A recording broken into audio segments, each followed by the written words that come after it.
Alrighty, guys. I wanted to talk a little bit about something that it's a message that we've brought, a little ebook that we've done called Beyond the 40. And I know among some generations it's not really well received, and um, we've got some criticism for it from some, but we've got accolades for it from others. And essentially, the book talks about it's called Beyond the 40, and it's not talking about being older than 40 years old. It's talking about this stigma that we have in the West here, specifically about a 40-hour work week, and how the stigma goes a little something like this, like. If I've worked 40 hours, I've worked the max, and you owe me the max for that 40 hours. And I think that it's hard to talk about this without seeming like you're condoning working people to death and never taking a break, and and that's certainly not. Obviously, that's not what any of us are talking about. We're not talking about, not paying people their due wages, and we're not talking about being demanding of people and forcing people to work 50 hours. What that book was for was really for leaders like you, executive directors, and it was us sharing our heart with you that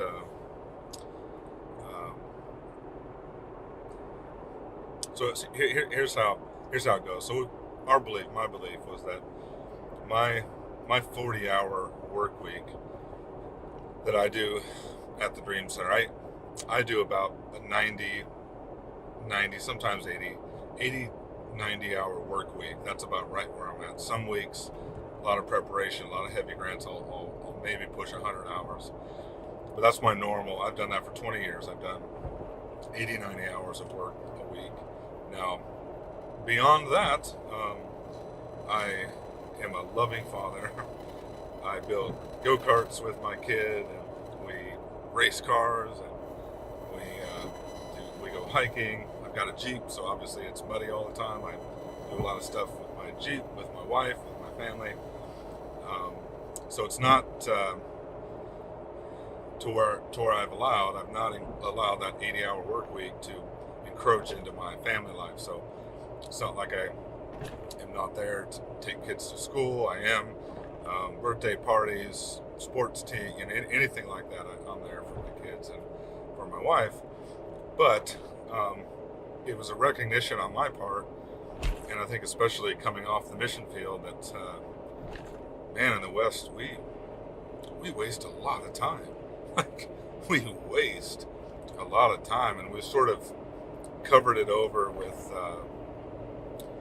nice terms like balance and rest and refreshing and relaxation, and you deserve it. And I'm not saying none of that has a time and that none of that is true, but I think for me, I came to a realization that this is what I saw. I felt like my 40 hours of that 80-hour work week, my 40 hours is my tithe. That's what I owe the Lord in the ministry. Like, that's just normal. That's what I owe. I'm paid based on that, and I feel like that's what I owe. But when I look at the radical points of growth that our ministry has experienced, when I look at everyone without exception, every new ministry that we started, when I look at the major fundraising projects we've done, when I look at this project that I'm going to now, we're building a new dream center for juvenile girls. When I look at all of this is happening beyond the 40-hour mark. Colorado City and the site in New Mexico and Nogales and Central Arizona, all this work is happening after we've already done our 40-hour work week. We acquired a new shelter in Glendale. It was a massive property, 9-acre property, and 48 girls home. Like, all of that work was before all the phone calls, all the emails, all the work was before I even started my day at the Dream Center. So this dynamic, then, what I see and what I've sensed is that my time beyond the 40-hour work week, my time within the 40-hour work week, amazing stuff happens. The stuff that we're doing at the Dream Center, the fundraising and the administration and the leadership and the tweaking of programs and all that stuff happens. Great stuff happens within a 40-hour work week. But beyond the 40, where I'm stretched physically, mentally, emotionally, where I'm pushing the envelope, pushing myself in beyond the 40, I have seen miracle territory. I have seen things that I've never seen within just the 40-hour work week. I've seen God work in ways and use me in ways that I just don't see in the same 40-hour work week. Now I know that's a radical thought. It boils down to this: like, you work really hard. You work hard, you work long, and God rewards your work. Now, beyond the 40, I didn't just start out working 80 hours. I came out of corporate America, and in corporate America, I worked 60, 70 hours in engineering, and that was what we did. That was normal. Like that was normal. And so I came out of that environment, and when I came into the ministry, I was on Adopt-A-Block. I was on outreach one time, and I was talking to a young mother who was there, and she had several kids running around, and she seemed tired. And I said, late night, and she said, no, I just pulled an extra shift this week. And she told me that she had worked 100 and some hours that week. And I thought, oh man, she's just exaggerating, But then she started to tell me, like, she had 3 jobs. She was a single mother. Was living with her mom, who helped take care of the kids during the day. But I thought a couple things coming into the ministry. I thought, well, here's a mother who, out of necessity, is taking care of her kids and working hundreds of hours every week to provide for her children.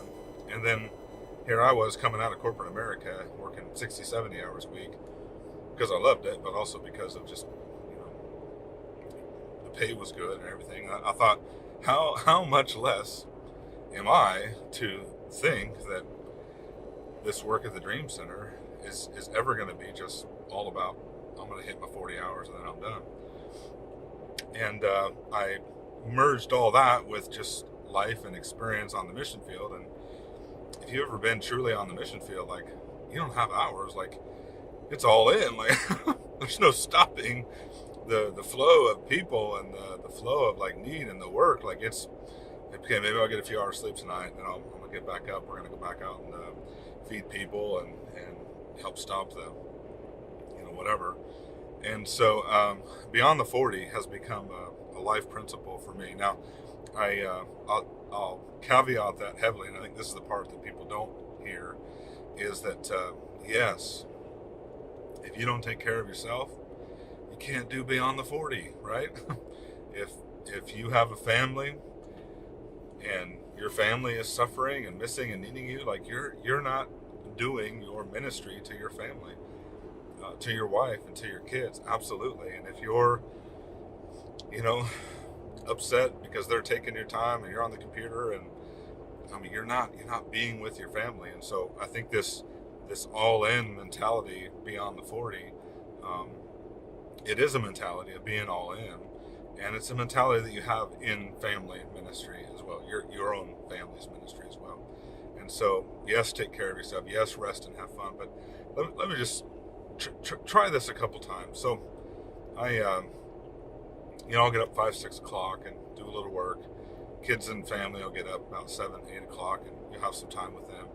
And then I'll come in 9, 10 o'clock and, work till about 6, get home, see the family. And from like 7 till 10, it's just family time every night. So it's wife and family and kid and having fun and doing cool stuff, Some nights, some afternoons, I'll leave a little earlier, but always I'll pull another hour or two after that.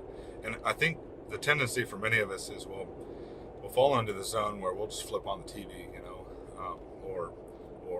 pull up your phone and just sit there in bed and flip through Twitter or different things. I do that. I look at Twitter, right? I mean, I got Twitter's like a dumpster fire sometimes, right? So, but I mean, some of us will spend hours and hours and just calculate the time that you put into those other things. And I mean, if you think that rolling through Twitter or sitting on Netflix is giving you rest, I mean, you don't understand like how the body processes rest. Like, if your mind is uber stimulated, you're not getting rest. Anyway, so think of the time that you spend, the downtime that you spend, and if it truly is restful time that is rejuvenating you and keeping you healthy, then that's great and that's amazing. And I'm not bashing TV or things, because you can do that with your family and it can be a good thing. But I would challenge every one of you: how much time are you spending doing that stuff? And is it a rest for you, or are you hiding in that? Because I know some who hide in that, And if you're hiding, that's something you need to take care of and you need to fix, because quite frankly, the time is very short. People in this city, in your city, are dying and going to hell every single day, and some of them are dying a painful death that you could have helped with. And I'm not about the guilt trip type thing, but I am about we got to wake up, like the church at large. We need to wake up and we need to do more. We have become sleepy, we've become groggy, and we need to stop and listen, because I really feel that the great awakening among youth, among kids my son's age, it's going to overtake us all. And I want to be awake when that happens. Let it not be said that the Lord found me sleeping. And at this rate, He won't. God bless you guys. Hope that's been helpful. Do some work beyond the 40. Stretch yourself a little bit. And let me know what God did beyond the 40. God bless you. Bye-bye.